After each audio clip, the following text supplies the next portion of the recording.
L'évangile de Marc associe un événement emprunté à un univers biblique, l'irruption du royaume de Dieu en la personne d'un roi Messie. C'est Jésus lui-même qui relie l'un à l'autre ces deux éléments dans l'introduction à la seconde parabole. Ainsi est le royaume de Dieu comme un homme qui jette la semence sur la terre, Marc 4, 26. La même démarche revient au début de la troisième parabole. À quoi assimiler le royaume de Dieu? En quelle parabole allons-nous le poser? Comme une graine de moutarde, quand elle est semée en terre, Marc 4, 30. Raconter le processus de germination pour nourrir l'espérance messianique est un procédé assez courant dans la théologie royale d'Israël. Dans le livre du prophète Ézéchiel, notamment pour promettre un roi à son peuple, Dieu lui-même raconte ce qui se passe lorsqu'une graine est jetée en terre.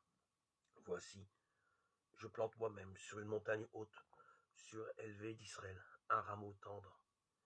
Il portera des rameaux, produira du fruit, deviendra un cèdre magnifique. Toutes sortes d'oiseaux y demeureront. Ils demeureront à l'ombre de ses branches. Ézéchiel 17, 22, 23. L'histoire de germination est destinée à formuler un enseignement précis. Le roi Messie viendra aussi sûrement que la graine plantée en terre marche vers son fruit.